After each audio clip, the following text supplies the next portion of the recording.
Now let's look at a nice property of the dual norms, which is similar to what we have for Cauchy-Schwarz.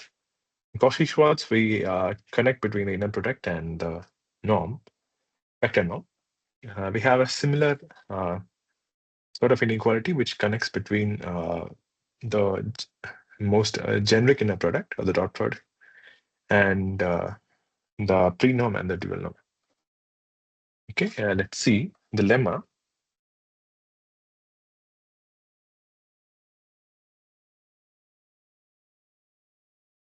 The lemma says let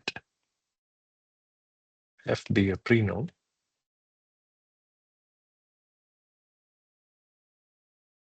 on Rn. Then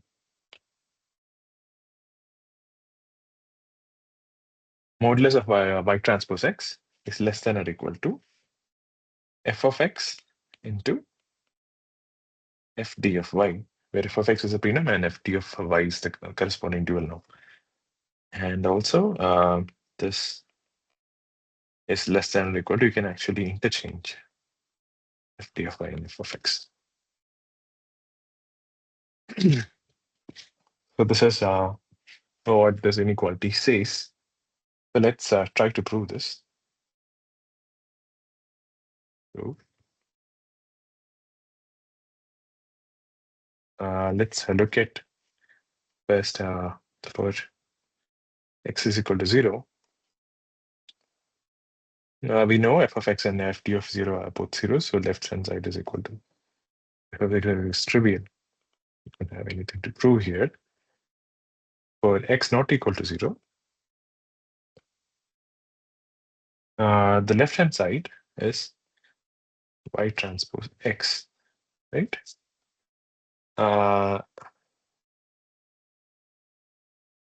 We know how do we write that dual norm? This is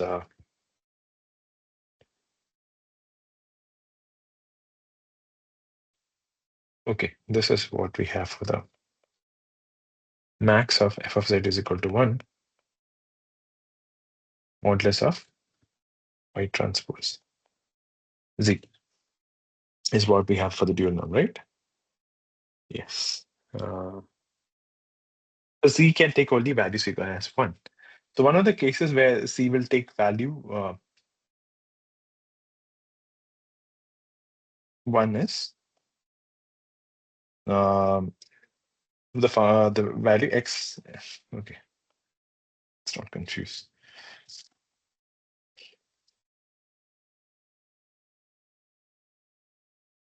So this is true. I hope this is clear. X transpose divided by f of x. X by f of x is one of the cases which gives value f of x is equal to 1, right? That's one of the values in the set which we are looking, feasible set, okay, of the optimization problem. And this is less than or equal to max f of z is equal to 1 y transpose. Why this is so? Because see, this is one other case which satisfies this, where there are many cases. So we are looking at the max of all the cases, right? Where f of z is equal to 1 and x over f of x is one of those cases. So max of that will definitely be greater than or equal to that. Okay, where we have looking at a more generic case of c, where f of z is equal to 1. So this equality is satisfied. So this we can write as y transpose x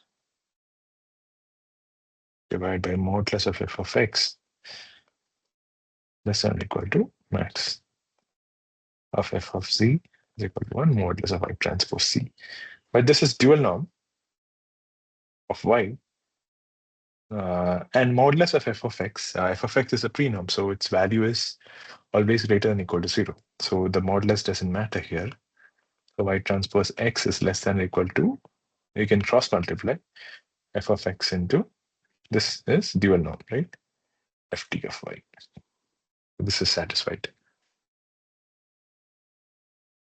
Similarly, we can look at x transpose y divided by f of y is less than or equal to max.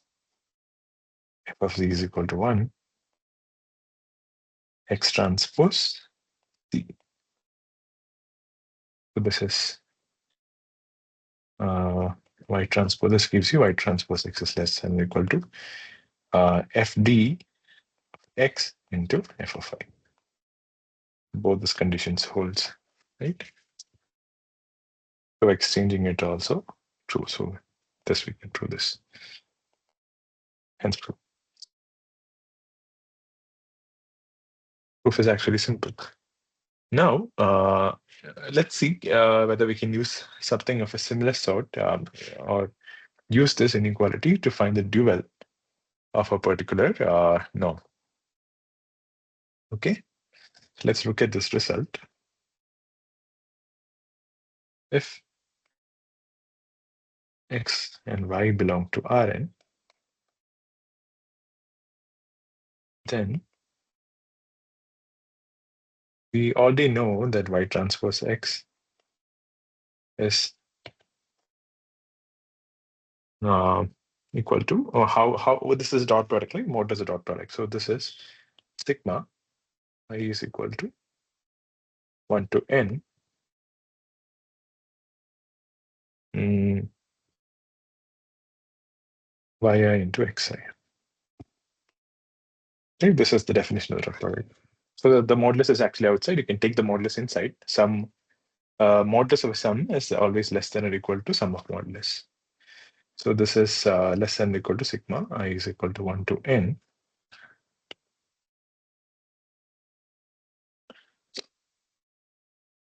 Right? Exactly. But this is true.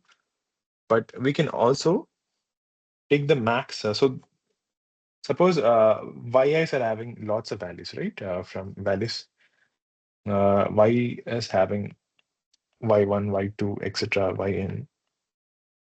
There'll definitely be a y max value among all these components. So among y1 to yn, if their x is a max, then this dot product, if you sum it up, will be always less than or equal to that max into.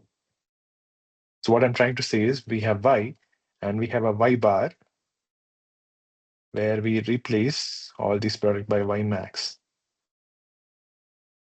Definitely the dot product y transpose x will be less than or equal to y bar transpose, y tilde transpose x. True. Hope that is clear. So this is less than or equal to, instead of actually using each component, we are actually dividing it with a max. So max of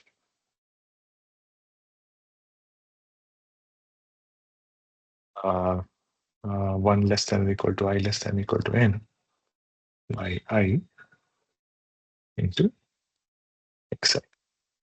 Okay. Max is for yx.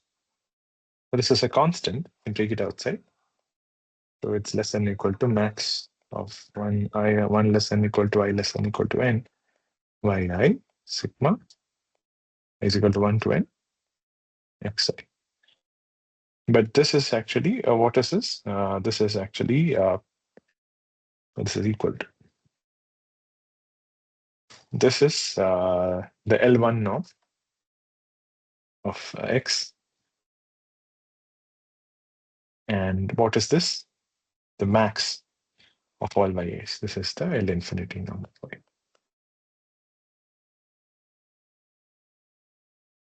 So what does it say? The modulus y transpose x is less than or equal to y infinity norm. It's y x x1 norm. So this actually is of the form as we've discussed earlier. Modulus of y transpose x is n equal to dual norm into f of dual norm of x into the prenorm of y. So here, from this we can say L infinity norm is the dual of L1 norm. Okay. So this is actually a specific case. A more generic case is what is known as the Holder inequality of dual norms.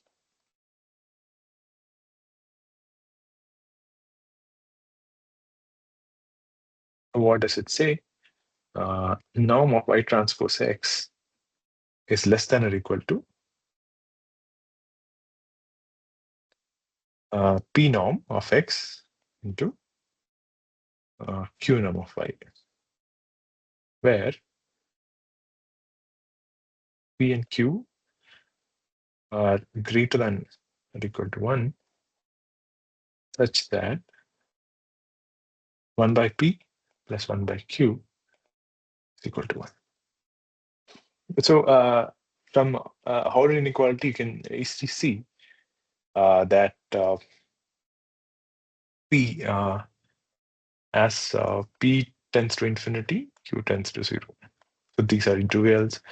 Another dual case is as p tends to 2, q also tends to 2.